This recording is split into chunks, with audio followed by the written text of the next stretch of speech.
Okay, this is sprint 2 for group 38. Okay, this is sprint 2 for group 38 process automation tool for a HANA Business web application. In this sprint, our main goals were to implement a basic front end as well as RabbitMQ for message passing. We want the front end so going forward, we can demonstrate connectivity between the front and back end and demo user inputs. So I created this automation create class here. This essentially just creates this over here. I created this sidebar with the dashboard automations and library settings buttons. Each of these buttons just leads to a basic HTML. This is more for just a basic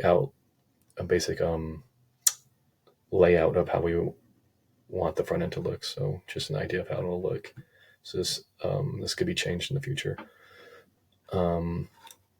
Levi worked on this create automations page demo. So if we go back over here into automations, he worked on this.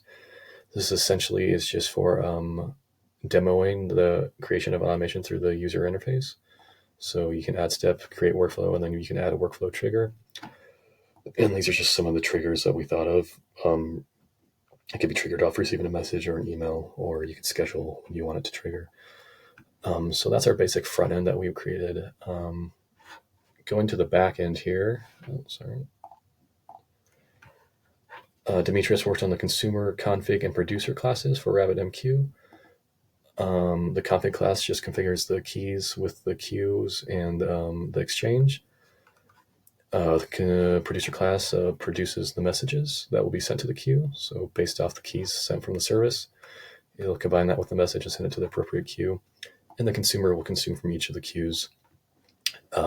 And based off the keys that it consumes, it'll navigate to the appropriate consumer class methods.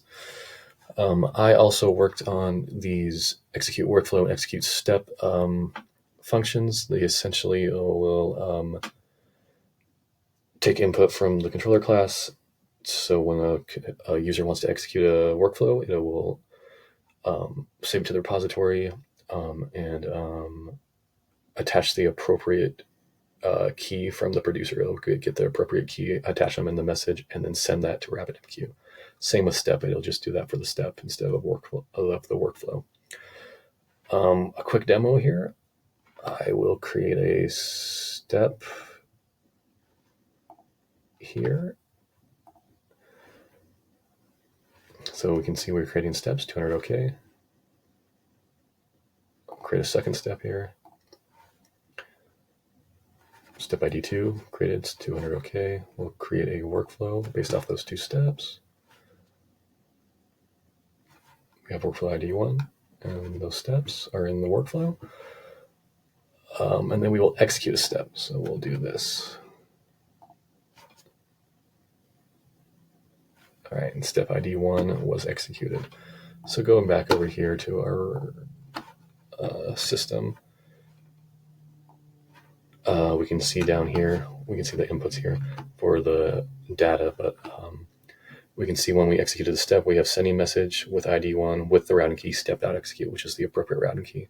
And then we can also see that routing key received the message with the ID 1, and the routing key that was used was step.execute. And finally, we can check our database here. So let's select step. We can see our two steps are in the database and workflow. And our workflow is in the database. So yeah, our main objective was to get the front end to wrap it up, and that's what we did during this sprint. Thank you.